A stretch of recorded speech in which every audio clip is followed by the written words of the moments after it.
Oh, reading order. Please silence your phones.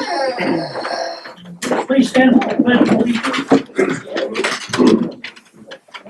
I pledge allegiance to the flag of the United States of America and to the republic for which it stands, one nation, under God, indivisible, with liberty and justice for all.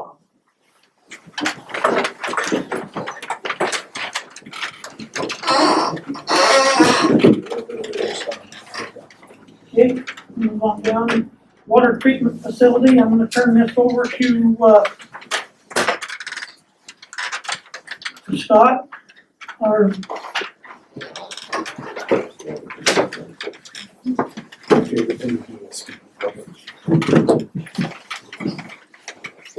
So tonight we're gonna go over our water results. We've done a lot of water testing.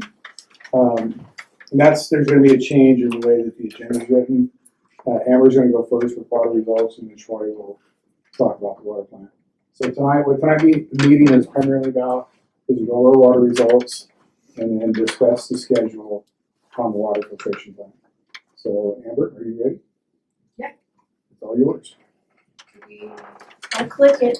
You're clicking. I'm clicking. Okay. So, hi, my name's Amber Hesped. My company is Hesped Land and Water, located in Powell Butte. And we've been working with town, just doing some of the water quality testing and support work associated with getting some of the background before we go to design for the plan. So, for the presentation, so we did some water quality testing, that information's in here, but just kind of wanted to go over a little background. And so there have been a number of studies, and really quite in-depth studies, that have gone on in the basin.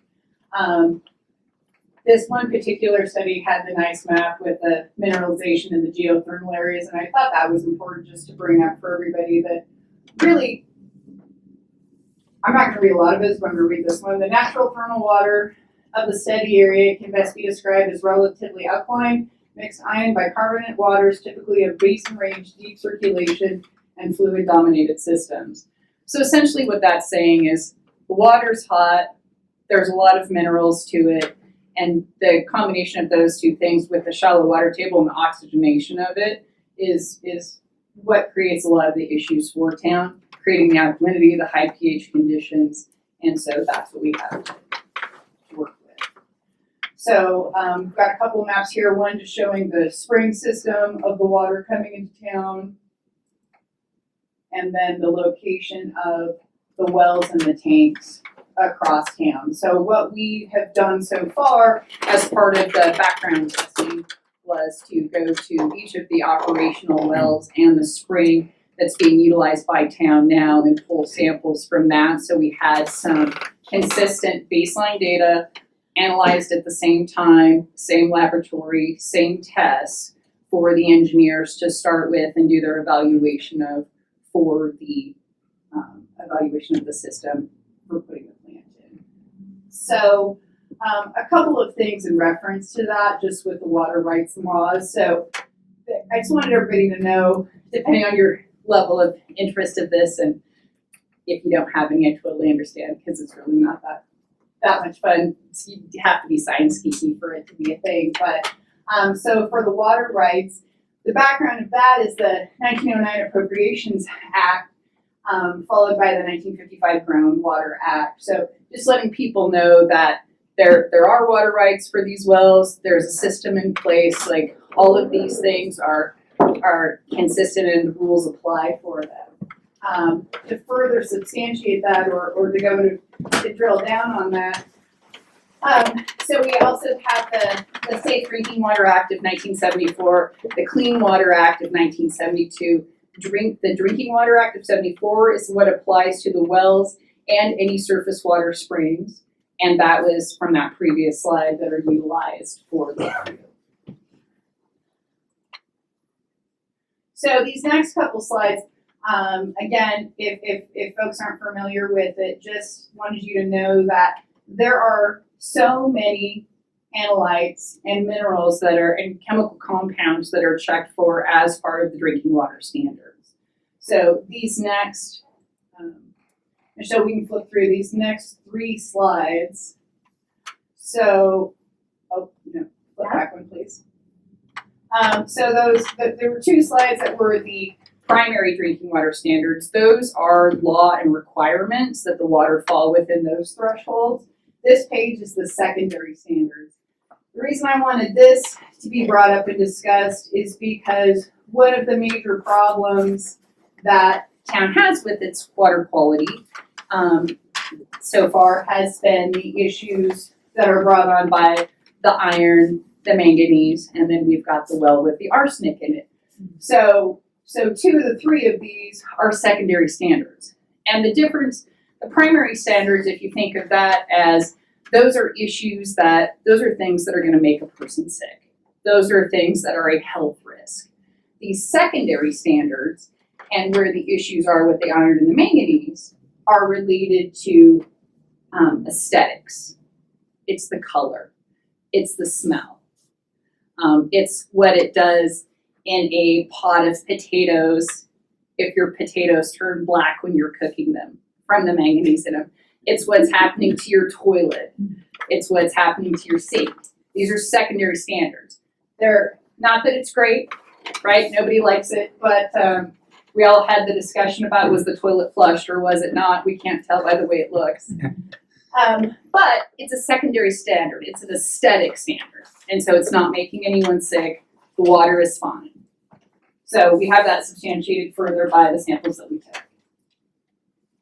So a little more discussion about that. So the thing about iron is over 5% of the Earth's crust is made up of iron. It's one of the minerals of the greatest concentration on the entire planet.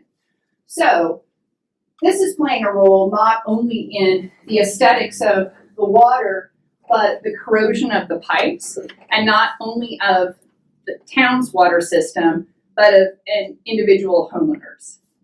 So that's one of the other things to be taken into consideration here, because even with the treatment facility that's going to go in, there's still going to continue to be issues with degradation of private pipes that have already started occurring. So again, does a number of things, stains the fixtures, generally can have a red or yellow color in the water. The other thing iron can do is we have iron-loving organisms that can foul the wells. So it can happen in a spring situation, but a lot of times we find that on the well casing itself. So that's one of the complications we can have. The manganese comes from the soil and the bedrock. It can also come in the organic matter. Any of us that have tried to grow anything around here know that organic matter is not a real problem around here. Same thing, colors can be a little oranger, more of a red-brown color, but kind of an orange tint to it at times. One of the things about the manganese that's an additional issue is the shallow water, the springs and all the shallow water that we have. So it's affected by oxygen. The more oxygenated it is, the more problematic it can be, the more color you can have from it. So we see it more because of our shallow water table. Arsenic is often a side effect. We actually have it as a problem in farmed areas. It can come from fertilizers. It can come from mining and industrial activities. In this case, it's just a naturally occurring, and it's colorless and odorless. So it's one of the primary drinking water standards. It doesn't have the aesthetic values to it, but it's there, and obviously can be a problem nonetheless. So, little fun fact, part in the middle here. So, I almost got away with it. Anybody else watch any of the crime shows? I'm kind of a CSI, buried in the backyard kind of watching girl. I almost got away with it. So you can't have a discussion about arsenic without talking about how many people try to kill somebody off of it. So that's always what gets stuck into the water. It gets, snuck into your husband's beverage, like whatever it is. That's go ahead and flip it. That's always where it goes. So, just wanted to bring that up because that is one of the natural minerals that's killed the most people over time. And arsenic's been documented for over 400 years of stories of people that have used it to kill people because it's colorless and odorless. So I just thought that was funny, so I had to throw that in too. So the North Well, so this is, just wanted to kind of flip through, before we got to the actual data itself, wanted to flip through a few of the pictures. So when we were out pulling our water samples, I thought it was interesting to see some of the sedimentation and the color of the samples at the individual wells. So again, thought it was important to have samples from all of the wells at their individual locations before the water was commingled, and we were just testing it as an overall source. So you can, whoops, oh, you're fine. There, it's in the bottom one, there's some fragment down there, so likely some manganese down in the bottom right-hand corner there, you can see in the bottom of that one. Yeah, thank you. So you go flip to the next one. So a number of the samples, so up above, so we have a high level of oxygenation when the well, so a lot of the wells hadn't run for a long time. Some of them Jeff sweetly turned on for us to pull these samples from because all the wells across town aren't running all the time. It's systematically changed depending on the time of year and demand of the system. And so we have some differences in conditions depending on how long the water had been on. You can see down below, so once it's settled out, we had a decent colored sample. It's slightly yellow in color, but very little. This particular case was a higher iron concentration. Again, you just aesthetics to the water. It's great if that's your Crystal Light lemonade in the summertime. Not so great if that's just coming out of your tap. But aesthetic issues only, not a matter of the actual safety.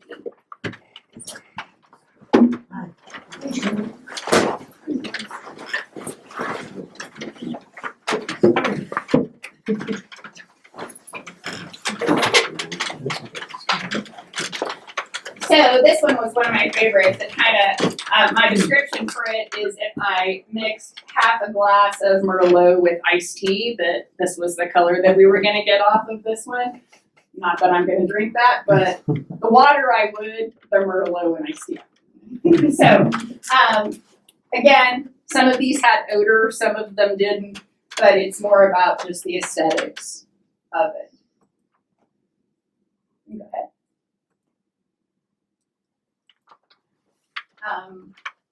So that last one was just the spring, so that was good looking water, good water quality, no discoloration or anything coming up from that supply. The spring is pretty much utilized year round as long as it flows. However, it doesn't necessarily provide a lot of water, definitely not enough to fully run the system, but it's a big part of the supplemental system. Okay, so the next couple slides are the water quality samples that we took, and I know it's really small. The thing to take away from this is that all of these things, so on the left-hand side, the compounds are listed there. So those are all of the individual chemicals, minerals, items that we tested for, and then they're compared to the drinking water standard. So across the top there is North Well, Well 2, Well 6, Well 7, Well 8, Well 9, and the spring. So on each page, everything is noted on there for each of the locations that were sampled. So what I want you to take away from this is that there are no, within the field there are no pink squares, and that's because everything was within standard. It was below the acceptable limit for the primary drinking water standards. So, is that the next one? So again, this is a whole nother set, left-hand side, all different chemical compounds, same wells across there, all of them, nothing was exceeded. Okay, next page. So, on this, the thing to take away from this one, so the pink locations there on right, the darker pink, are the exceedances. But that row on the bottom there is the turbidity. That milkiness that you saw when we turned that well on and it hadn't run for very long and it had material, other material in it, that's our sample there. So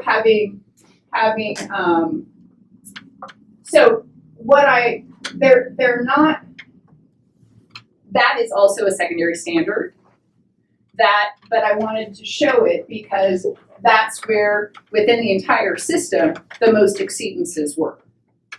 So what the assumption is there is, if those wells were running, if they'd run longer when we pulled those samples, that we likely wouldn't have an issue with that. That is, the coffee filter is going to remove that. That is not a primary issue for us. We did have one sample that had a high fluoride to it, and then we had another sample that had an arsenic hit to it. We know that one of the wells is not currently in use because of the arsenic concentration in it. And then we had a presence for E. coli in the spring that happened. So that was, Coliform. thank you, coliform. And we Jeffrey sampled that right afterwards, and then that was a negative result. So overall, other than the water being milky in color and having air in it, it wasn't really an issue.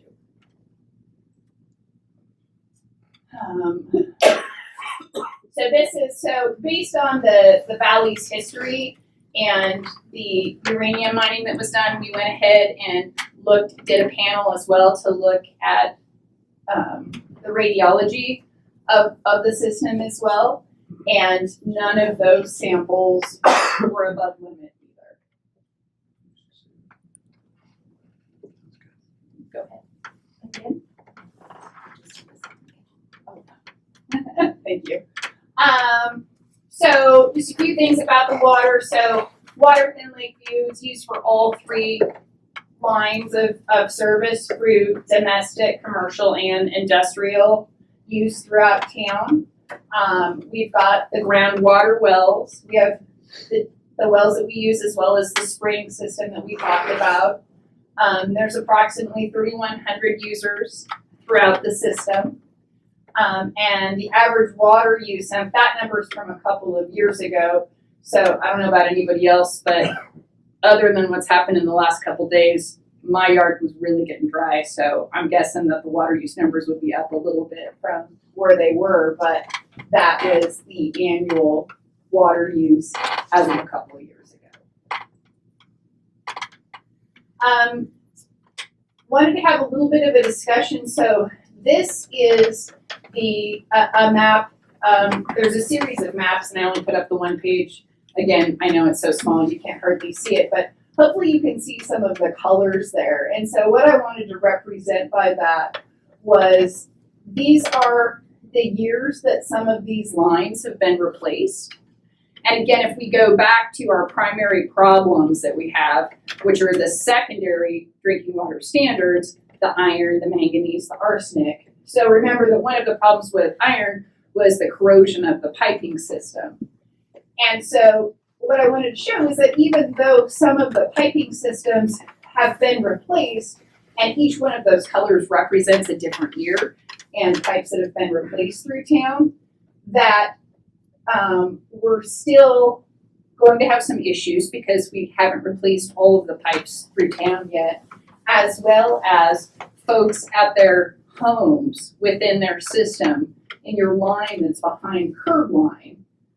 So once your water line takes off of the public water line, that there's a chance that depending on the material that your pipes are made with and the year of construction, that there could be some issues with people's homes. And so just want to make sure that we have realistic expectations that not everything might be solved instantaneously at the same moment. So, but this is all what we want to have, right? This is the goal. This is the plan. This is what we're moving to. So, and that's what these guys are going to talk about how we're going to get there. So, just wanted to throw out if anybody had any questions. Maybe later. Yes. Amber, on that arsenic well. Yeah. What are the parts per million and how far are we from needing to have a special arsenic treatment plant to utilize that well, or are we still able to use it and dilute it We don't use it. at all? We haven't used it in over 10 years. It's about 17 parts per million average when you run it.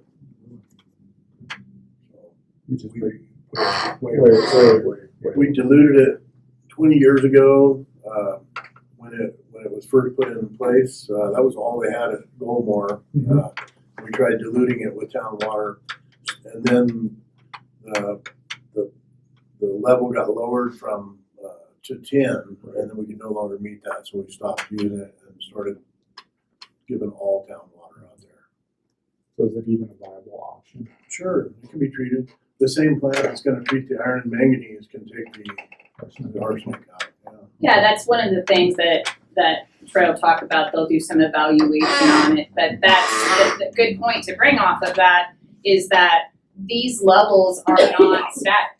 That this is a dynamic system, that the EPA and the DEQ and the health authority and the regulating agencies are going to be constantly evaluating these things and changing the levels. So as time goes on, you know, the levels that we have today, in 10 years, we're not going to have those. What we find environmentally is that the levels really only get ratcheted down.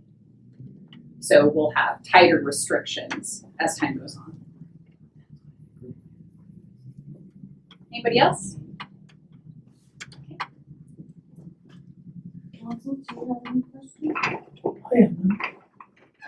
Can I say something real quick, Michelle? Of course. Those test results that they got back on the water, if you guys would like copies of that, we can get you copies of it.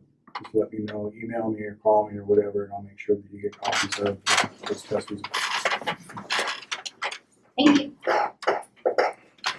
I'm up. Yep. You're up. I'm gonna stand here. You can stand wherever you want, Troy. Well, thanks for having us tonight. Really appreciate your time. My name's Troy Baker, and I'm with Anderson Perry Associates, and we're the engineering firm that the town selected during the RFP process that you recently went through. Just a little background on our firm, just so you know, we've been in business since 1975. Our main office is out of LeGrand. I happen to be out of Redmond office. We have about 100 employees that we have on staff. We've done work for pretty much every town and city in Eastern Oregon over those 50 years that we've been in business. We've done hundreds of these projects, and so I just want to let you know that we believe that you're in good hands.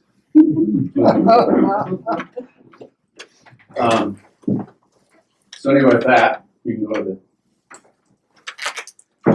so the topics of discussion tonight, what I'd like to go over is just generally what project elements in the scope of the project and what we're looking at doing for the town. And then what is our method of approach to improve the drinking water system. And then I'd like to also talk about the preliminary project schedule and where we're headed and how long it's going to take us to get there. So generally the project elements scope is we're looking at rehabilitating 3 of the city's wells, and what I mean by that is actually going down hole, bringing the pump and motor assembly out, having a TV camera go down the well and video it and see what specifically the issue is and how we can improve that to get the water into the well and out of the well, because you have some potential incrustations or plugging of the screens or other reasons that it isn't producing what it should be. And so in order for us to look at that, we have to do some investigation and then decide what the best methodology is for improving it. And then part of this is upgrading 5 well pump stations, which means the controls, your monitoring network, your ability to look at it remotely. Do you have a problem? Is it running? Is it okay? Piping improvements potential flow meter improvements you might need to do. And then, you mentioned the north well. One of the things we're gonna be looking at is building a new transmission line from the north well to the new treatment facility so that we can combine those sources and treat it into one facility rather than having two facilities, one to treat it out there and then another one to treat it in town. So we'll be looking at those options. And then obviously a new water treatment facility to treat the water, to get rid of manganese, iron, and arsenic. So all those secondary parameters that Amber talked about. Okay. So our method of approach here with the engineering is what we're looking at is in 3 phases. Phase 1 is what we call preliminary engineering. Phase 2 is final design engineering.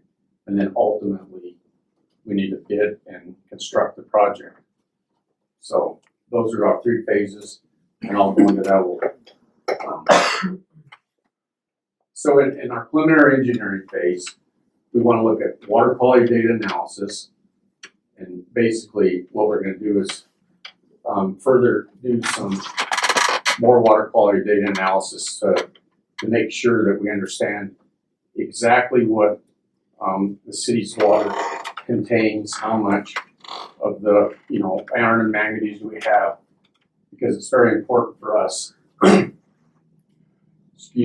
understand the water quality thoroughly. Because then what that's going to tell us is what kind of process do we need to employ to remove it. So there may be some elements that, excuse me, sorry. Yours.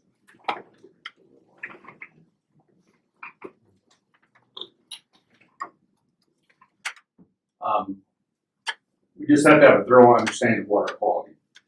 And then once we know what that is, then we go into what we call a water treatment alternatives evaluation. And that we will look at all of the different, oh, I'm so nervous. Why am I so nervous? We'll turn the other way. Yeah, we're all laughing. I don't usually get nervous. Anyway, we'll look at all the water treatment alternatives out there. What kind of processes are there available? What can we what is going to best fit the town based on the water quality that you have? So then once we understand that and we decide what process are we going to employ, then we go into what's called a pilot study, so that we want to make sure that whatever process the town employs is going to work in the end of full-scale design. So that's a very important step in the overall preliminary evaluation or preliminary engineering phase. Troy, what does the pilot study actually look like? How does that work? It's basically a scaled down version of what a full-scale plant would look like. So a very small footprint, so we only treat a fraction of the water that you'd actually treat in full-scale design, so that we can bring it in on a trailer, and it's set up, and then we're gonna feed water into it and treat it through this process, then sample the water before the treatment, and then we'll sample the water after the treatment to ensure that it's doing what it's supposed to do. And then what that does is it gives us all the parameters to allow us to go into full-scale design with those things we know. So the manganese and the brown water goes in, and we're gonna get a clear glass at the end? That's the goal. Yes. Just making sure. Yeah, and there's different, what I'm saying is there's different processes and technologies that are out there that, there may be more than one that would work. But we have to look at things like the overall cost. What does it cost to construct it? What does it cost to operate it? What kind of chemicals do we have to inject to make sure that it's doing what it's supposed to do? What level of operator do we need? Is it a level 3 operator? Is a level 4 operator may make a difference in what you ultimately choose? How much electricity does it take? All the things that we have to analyze to compare the alternatives, which will then ultimately shake out, okay, what's the best thing for the town? Not only capital costs, but long-term operations and maintenance costs and complexity of operations. Hey, Troy, real quick, will there be any consideration in doing that water treatment alternatives to the homeowners' pipes? Because there's a diversified types of construction, types of plumbing here in this town, and as Amber had already alluded, some of their erosion may already be caused by what we're currently dealing with. Will those alternatives or in that treatment cause further damage to the homeowners' pipes? Will that be considered in this study as well? I can't imagine the treatment process causing that. I think we're only gonna reduce those levels, and so damage done is damage done, but I think that the levels are gonna be, the concentrations in the water will be lesser. So that won't be exacerbate. There'll be no treatment of the overall water system that would create additional problems. Okay. So the chemical or whatever it is that you're using to treat it should not further the corrosion of the pipes that are existing. Okay. No, because what you ultimately want to do is you only want to feed as much chemical into the water to do its job. Sure. So if you're overfeeding and it's causing issues out in the distribution system, then it's probably dialing it back because you don't really need to feed that much. And so it's a balance of how much chemical you need versus how much removal you're achieving. And it shouldn't cause any issues. We're not going to be changing pH. We're not going to be changing alkalinity. We're just only going to be removing those secondary chemicals and hopefully the odor and the taste, and ultimately getting down to levels where you look in the toilet and it's clean like you want it to be. That'd be nice.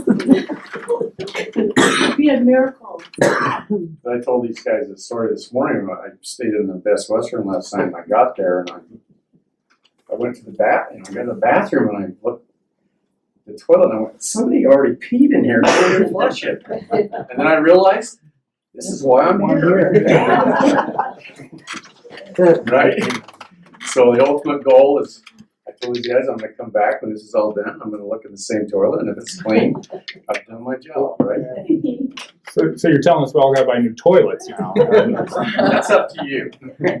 I still have my yellow Actually, toilet, the so I can't tell. toilets quite well. It gets the Because it's breakdown. from the Are you serious? 70s. It's Yeah. still good, Good thing I So didn't yes, know. so I that's, can't really tell what you say.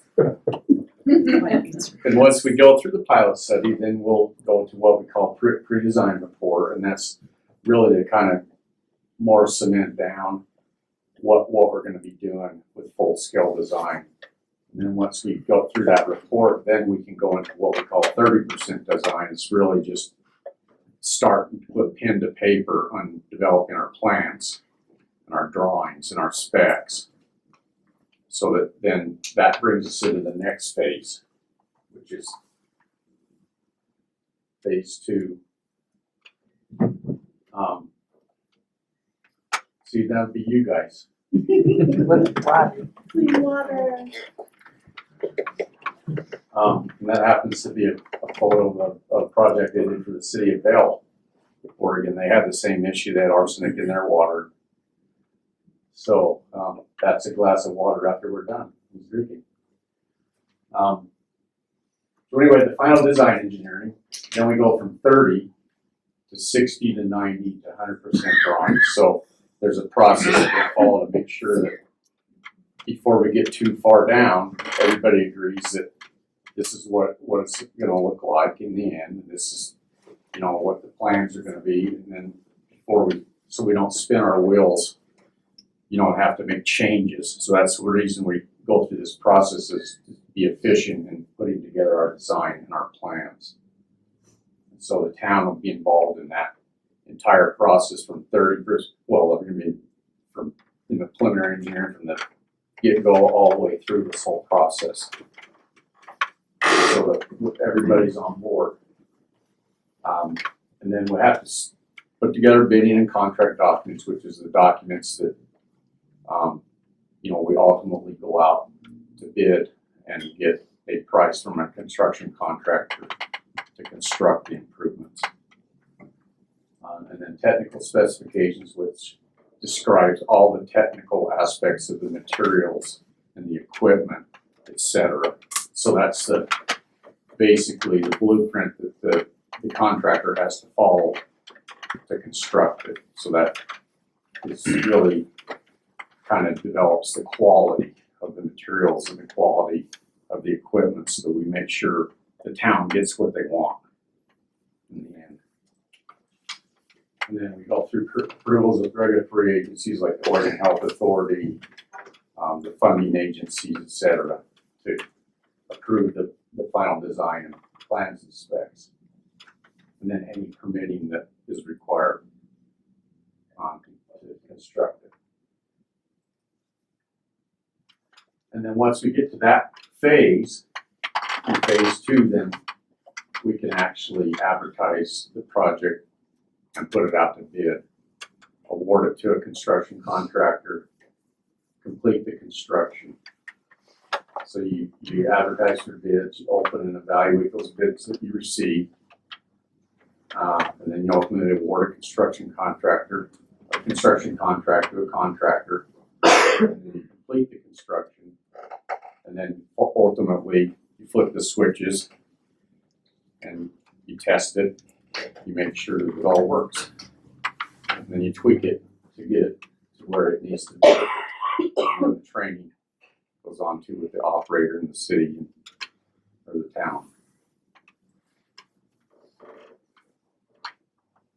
Okay. So preliminary project schedule. Troy?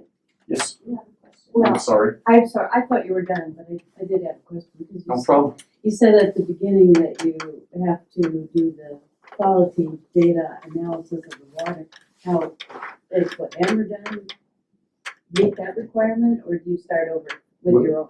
We're going to take her data that she's got, and we're going to augment it with some additional testing and of some parameters that we need that she doesn't have now. Okay. So we'll go out and do some additional testing just to make sure that we have what we need. Thank you.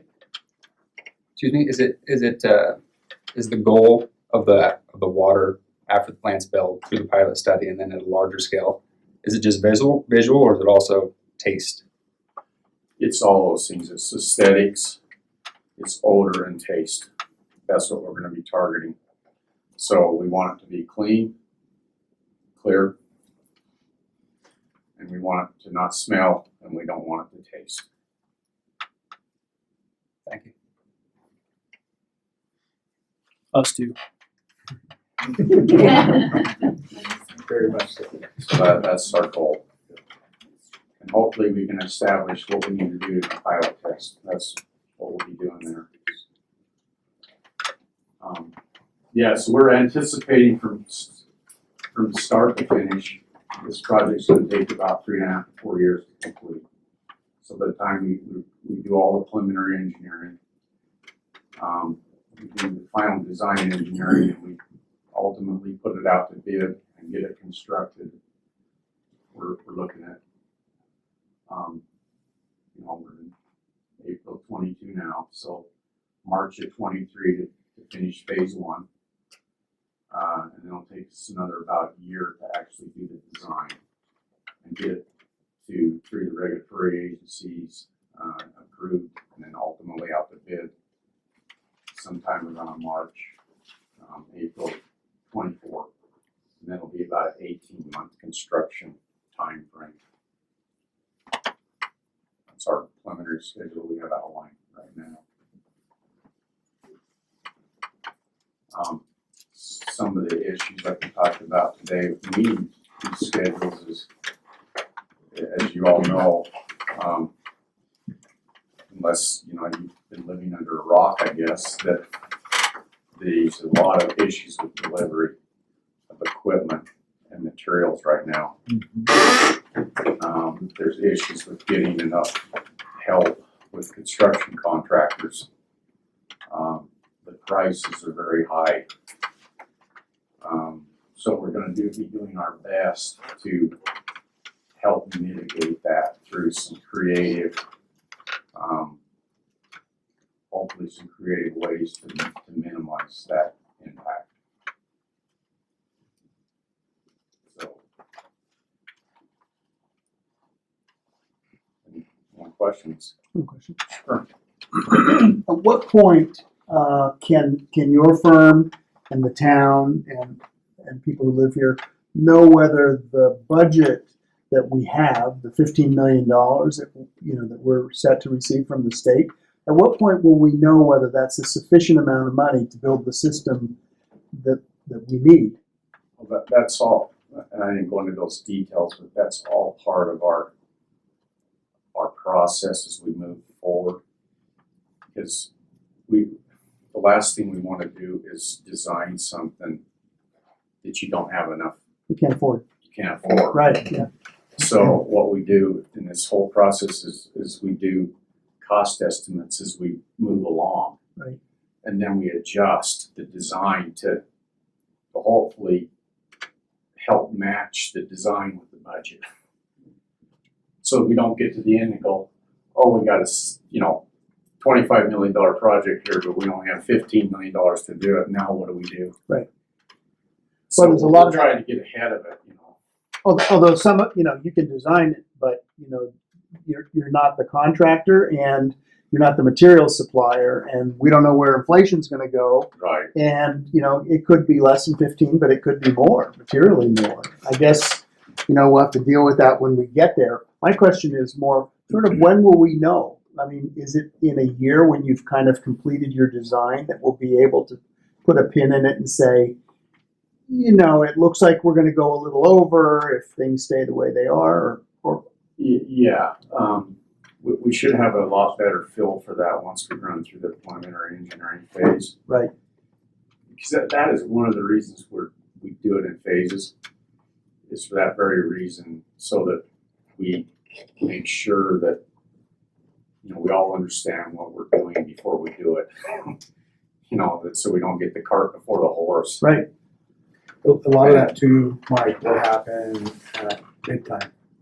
That will answer a lot of that question, because once it goes out to bid, a lot of those contractors have sourced product, and at bid opening, they'll lock in. And at that point, we'll have a good idea of what we're paying for the filter system and for the building and building products at that time. Right. Because once it goes to bid and it's locked in, the bid is bid. Right. That's right. And most of the contractors have agreements with their vendors. If I get this project, we're locking in at this price today.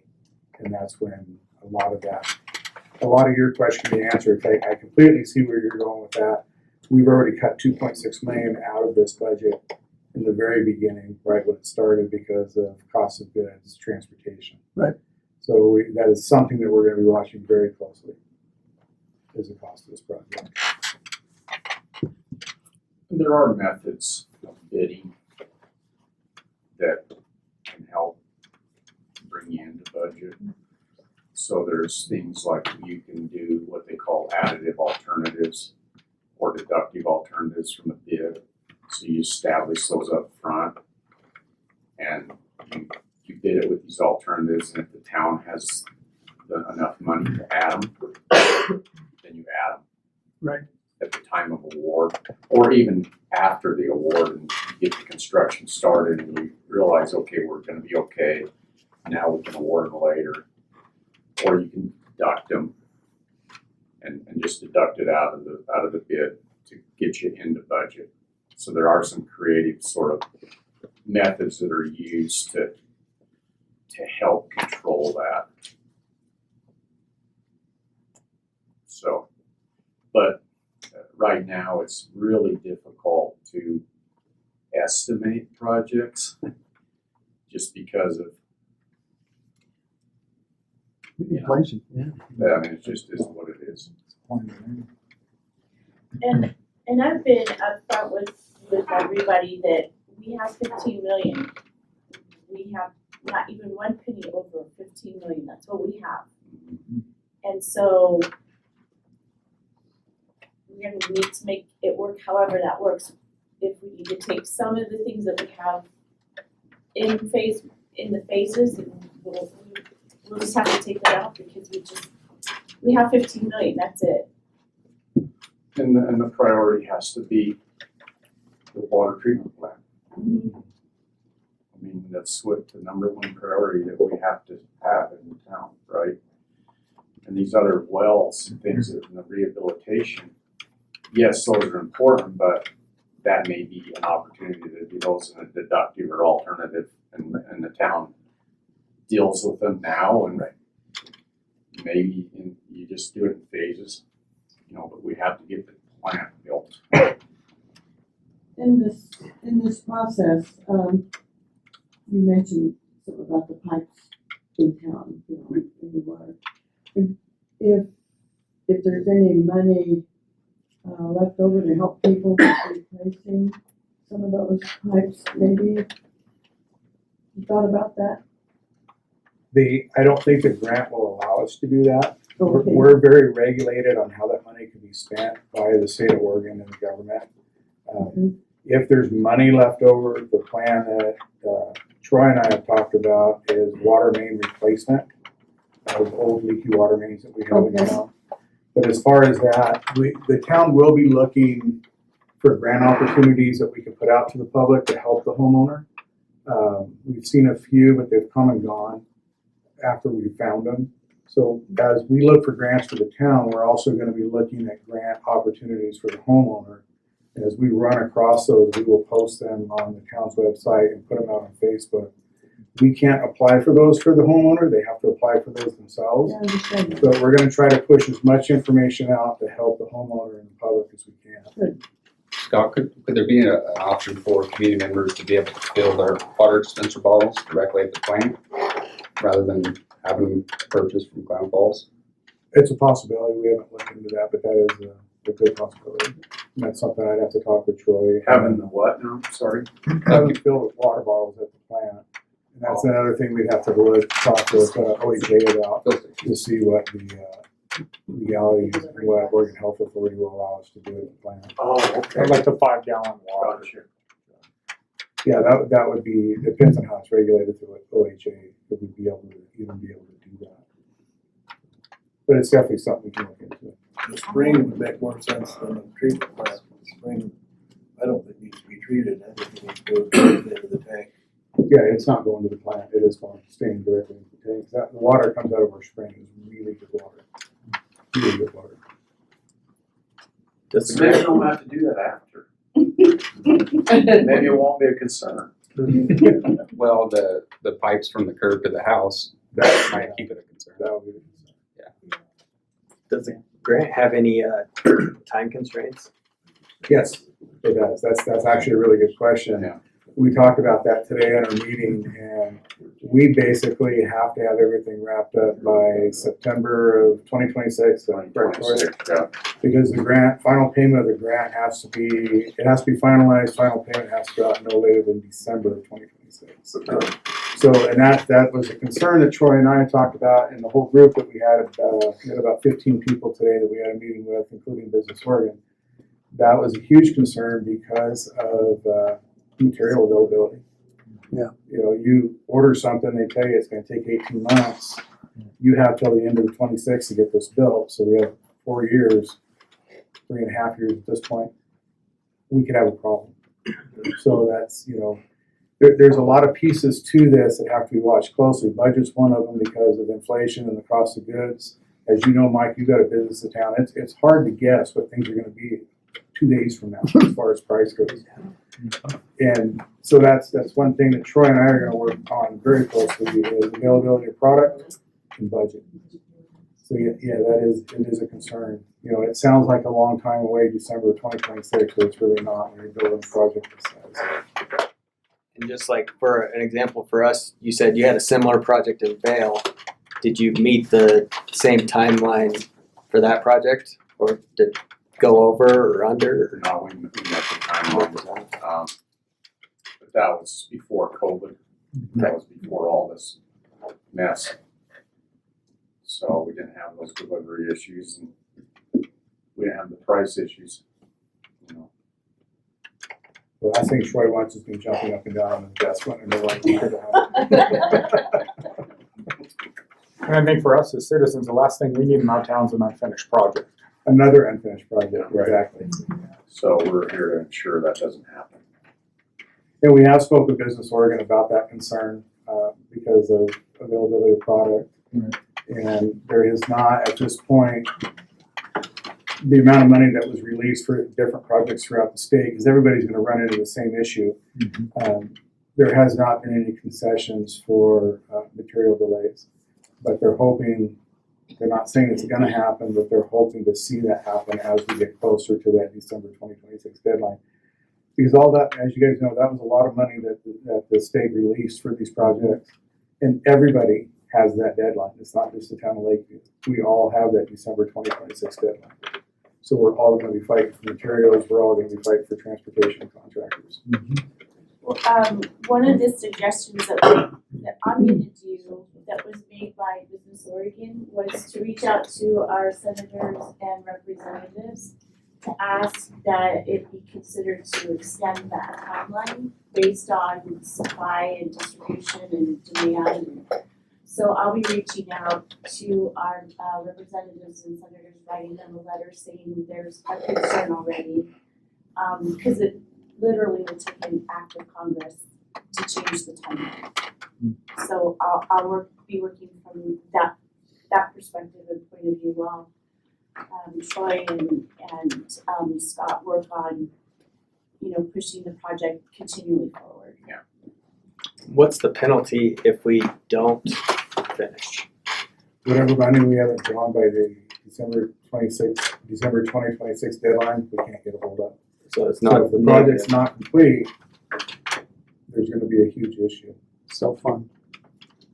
So our goal is to make sure that we're September 2026, everything's done. I mean, we're with our schedule we have now, if we can hold it, depending on availability of contractors and material, which leaves a pretty big hole in things. If we can hold our schedule and we built a lot of fat into that schedule, we'll be fine. But there is that chance, as we all know, with transportation and getting material. I'm not gonna lie, it makes me nervous. We talked about that pretty in depth today in the meeting that we had earlier this morning. And it's something that, I will probably lose sleep over before the project's over. Troy and I will be working hand in hand and probably on the phone daily about how things are proceeding. And the quicker we can push it through the first phase 1 and 2 and get it bid, the better off we're gonna be. But you only push so fast because we wanna make sure that the plant that we're building is gonna take care of and do what we need it to do. Like I said, we don't need another unfinished project in Lakeview. We don't need another failed project in Lakeview. So we need to make sure what we build is what we need to build for the guys. So that's why we're doing our due diligence through this process and just to make sure that what we're doing in town is gonna work and is going to function as intended, and is gonna provide you a system for a long time. That's our goal. So to answer your question, no, we're not taking it lightly. There's been a lot of thought put into how we're gonna handle it. And that's why we're gonna talk to Business Oregon about extending that line due to material delays. Their answer was exactly what Michelle said. It will literally take an act of Congress to change that deadline. I have a question too. What are the maintenance and overhead costs once it's finished? Do you have to have somebody there at the plant checking things? Is there something that you have to do to, I know we're going to have to pay for chemicals and things like that. And do we have something else to help pay for those after 2026? Since there should be some sort of overhead associated with it, I assume. Yeah, there'll be one to two employees at that plant. It'll be pretty automated. That plant can actually will be able to be ran remotely Okay. if need be. No, that's an excellent question, because as you know, this is all being paid for right now through a grant. Right. Then once that's gone, then what, right? Mm. Then we have to make sure we have enough revenue to, generate to meet all the obligations. Not only the plant, but the wells, the, distribution system maintenance, everything else that goes into, maintaining the water system. So typically that's done through rates, right? Yeah. That's when the water rates go up. So you have to make sure that whatever you do, you have enough revenue as a town to cover those costs. But I can tell you, I've never seen $15 million in grant. You that's unbelievable. I mean, we were prepared to try and do this on our own without that grant, so it was gonna be a much bigger impact on people's rates than what it's gonna be afterwards, Realistically, could be an impact to people's rates, but it's gonna be nothing compared to what if we'd had to do this all on our own. Yeah, if we had to And people still wanted it, even if we were gonna do it on our own. Because you think about it, let's say you would have had to go get loans to pay for all this. Then you're stuck with the loan payments for 20 to 40 years. Some of these programs go out 40 years. So you don't have that. That's a big deal. I was So, I was on the city council when we built the sewer plant. And, we went to the council and the mayor, we went to Salem to approach the higher ups for the loan. It was about 20 million, I think. And, if our water rates had been up matching Portland and Salem and Eugene at that time, they would have given us the money. Mm-hmm. But as it was, our rates weren't high enough and we borrowed the money. I hope it's been paid by now, because that's 20 years ago. The plan on the rates will be, once we figure out the operating costs of the plant, we were told today by Business Oregon that there's a $20,000 forgivable loan, as they call them, to do a rate study. And that's the direction we'll go, is we'll do a rate study, because the last thing we want to do is burden the town with rates so high that they can't afford to pay the water bill. Right. And we are one of the lowest, we have the lowest rates in the state of Oregon in Lakeview right now. And, I pay a water bill here too, and I don't want to pay $1 million for a water bill every month. So if we can get that $20,000 grant or forgivable loan they call, we're gonna definitely do a rate study, because that's what that money's for. And look at the overall, what everybody else in the state's paying and do an average. So yes, rates are definitely gonna have to go up in order to support this. Troy, will your firm also be involved in the civil works around the site? And the reason I ask the question is because, we have a nice, large piece of land that the town's recently bought. But, a big part of that land is within the FEMA floodplain area, including the access road. Yep. So, even though the water treatment facility building itself is on solid ground, the access in the surrounding land is flood prone. So will it be your firm or a subcontractor to your firm that'll make sure that, once you design and build the facility, it's always accessible irrespective of any flood events? Yeah, we'll be responsible along with Atkins Engineering. Dan here, Scales from Atkins, who's a sub-consultant for us on the project. We'll work through all those site civil, issues, and make sure you always have access into the plant. And, we'll be building all the facilities outside of the flood zone. flood zone and then to the east side, Yes, because it's all on the west side of it, kind of in the half there. Right. So yeah, we still have to have access, and it will go through, yeah. that zone, which my understanding of that is it hasn't, and you may correct me if I'm wrong, but that it typically doesn't flood maybe 6 to 8 inches, so you can still get in there. Is that correct? Or we could build a road. I have the pictures, but she was closed. Yeah. I don't know. I mean, it did flood, we did have a significant flood in 2019, and that area was Huge. impacted significantly. I mean, I'm not concerned about where your map shows the building facility. Yeah. That's on the east side, yeah, it's the access getting in there, I mean, Yeah, Is it coming in off Third? yeah. Yes. right here. I don't think it's as bad at that end. I really don't. When we flooded in 2019, it was more in the field. I don't believe it was that much off of Third. Might be they can do some remediation, Yeah, I really don't think it was. culverts That's along bad. the road or something. I stacked a lot of sandbags during that flood. Yeah, We got the sandbags from there because I live across the street there. Yeah. I mean, I was flooding, And it flooded there, it flooded but it down didn't Third, flood but where it we wasn't- were getting the sandbags. Right. and It was wasn't not deep. flooded there. In the areas that it did flood down in there, it wasn't real deep. It was enough to damage homes, but it wasn't. It was deep, but it was further back. Yeah, the deep part of the water wasn't up on Third, it was more out in the fields, and it still was it was less than a foot deep, it was out in the fields.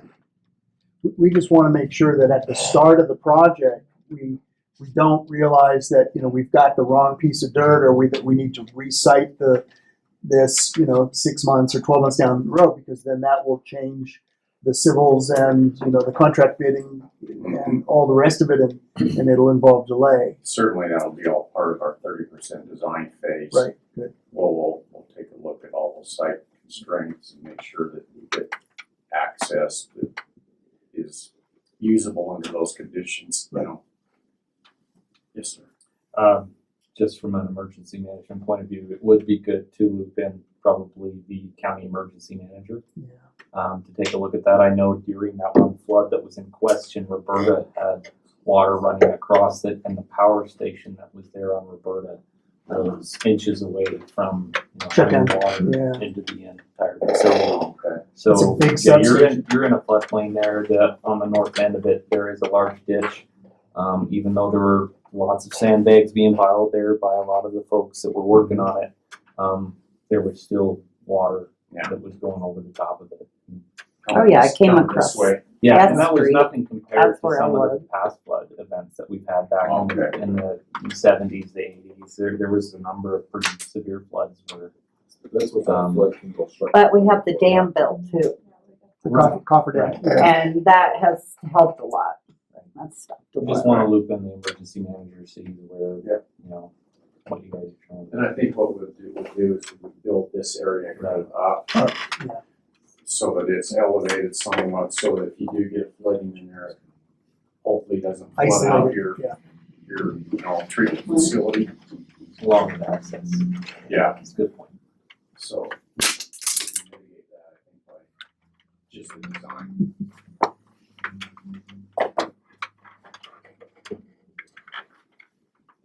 Anybody have any more questions? I understood that, I just had one thing, that there was concern about odor. Odor? Has anybody have a concern about odor? We were curious. We didn't know what that would consist of because I live across the street from it. Okay.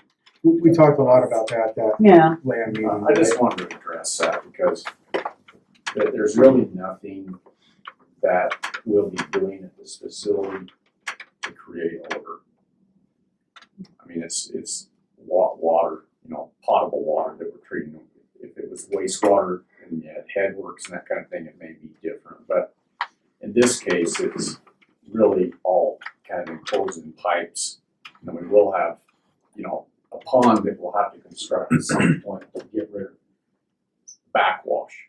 Because any of these processes, you're removing materials. You're either filtering them or some way of removing them out of the water. So you have residuals that you have to manage. So usually how we manage those is we have a backwash cycle that gets rid of them out of a filter. And you have to take those somewhere. And so we put them in what we call backwash tanks, which then settles out those solids that you've removed. And then we'll send those residuals out to a pond to just basically evaporate. And then we recover that water that we backwashed and send it back to the process. Because if you can get recovery, then it's just more efficient and you're not wasting water. So the only thing that you'll have from a residual standpoint is that stuff that you've removed, the iron and manganese and a little bit of arsenic will be contained in the pond. Which there Contained isn't, for sure. huh? Contained for sure. It will, like, Is the pond on that site? Yeah, it'll be here somewhere, probably here. Another couple of questions that were raised was the sound of the plant itself, and also the chemicals that will be the chlorine, because we have people who are residing, right at the very bottom, close to 3rd Street on this property, and then we've got people who are surrounding the other 2 sides of the property. So there was concern that the Noise, noise and the chlorine, okay. like if there was a leak or. Basically everything, as far as addressing the noise, everything is inside and will be, housed in a building. So any pumps, anything that creates noise will be housed inside there. So that you probably standing 10 feet away from the building, you're not gonna hear anything. So it's gonna be quiet from that perspective. We'll have to have some kind of backup generation because, you have to be able to have power to make sure the plant is operating in a utility outage. So there will be that, which, would run infrequently, depending on how much power outages you have around here. So you will have potential noise with that.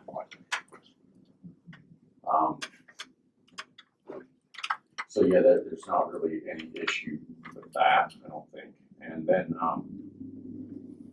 to address the question on the what? Chemical spill. Chemical spill, okay.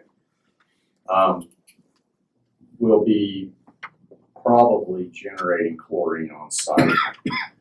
What you'd have is salt, just regular table salt, basically. But then you create sodium hypochlorite, which is just bleach, standard bleach that you buy in the store, Clorox. But it's at a very diluted form, like 0.8%. And the stuff you buy in the store is like 5 to 6.5%. So it's basically a chemical that's not dangerous, at that point. It's just really, really diluted bleach that we'll be using. So if we've got little kids potentially leaking out onto that property, they're not gonna be at risk. It's all housed in tanks, so it shouldn't be any exposure in that regard. And they're double walled, they're containment tanks, and if they're not double walled, then they sit in a containment area. So if there is a spill, it's contained right there with the tank. How close is it to the residents down there? Is it, I don't live down that area. There's these folks here, and this is the train. There's the tracks right there. And that's the old depot, right? Yep. So there's really not too many neighbors around there other than right here. And that trailer park will probably be a couple 100 feet away from that trailer park. in that building, right? We're trying to stay away from the neighbors as much as we can, and we're building to the back of the property towards Oh, the no, tracks. no, It's to the north. Honestly. Yeah. There's a little bit of As long as it separation looks here. So probably residents, and they're not gonna- So we had, when we were dealing with the property, we had a few that showed up and we talked about that and explained we were doing. We're trying to be a good neighbor with this plant. That's why we're gonna stay back by the tracks as close as we can. And it's right there by the shop for the railroad and away from that mobile home park, so we can. Drive down and look, see what it is. Is there any, let's talk a little bit more about the pond that will be on site. Will it be fenced? Will there be an odor? Will there be weird stuff? The pond will have to be fenced to keep the kids out of it. I think I had, if you go back, I think I had a picture of one.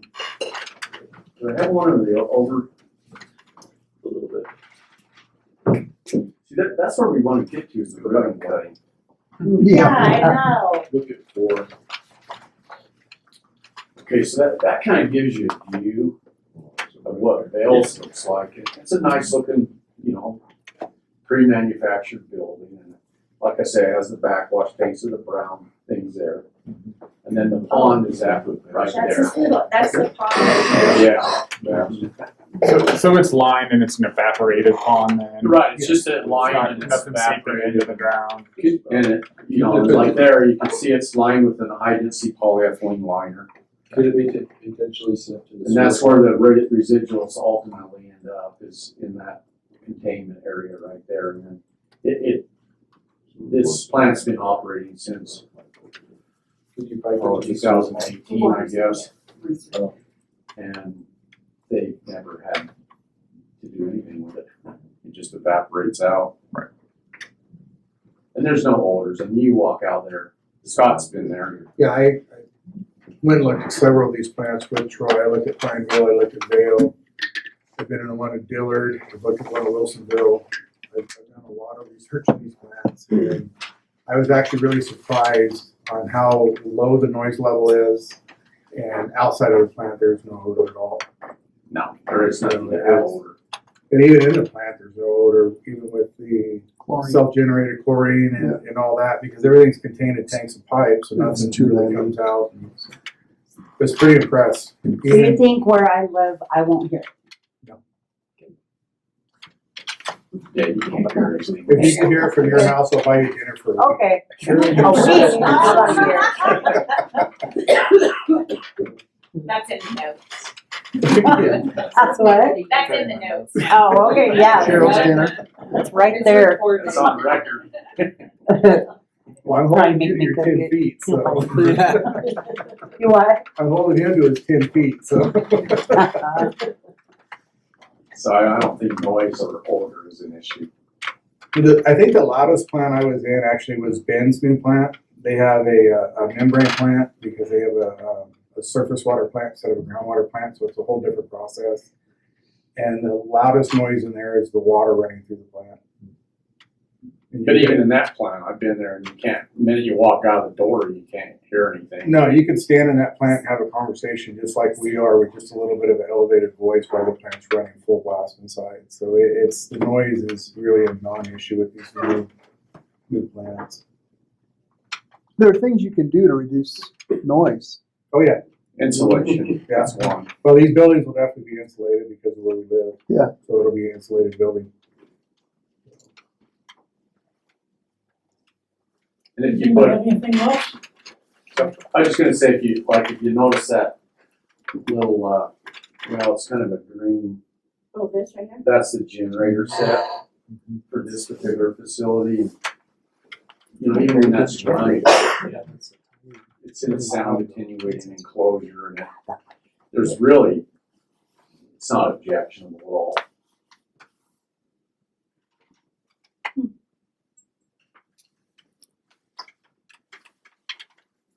Anybody got anything else? Warren? We'll be back frequently to give you reports on, what the progress and where we're at. And we'll be updating everything on the website as well. We have a whole page dedicated to this, and as we move along, we'll put out there what we've talked about today, and have the slides set. We want to make sure that information is at your fingertips whenever you want it. news articles too are important, because not all of us have a website. And we'll do press releases too. Okay, thank you. That'll, that one, I don't have one. There's Well, two in the house, but I don't. All right, thank you, Troy. What's the best we left collecting? Staff have any more comments? No, I think we're good. We're good. Okay, council, you have any comments?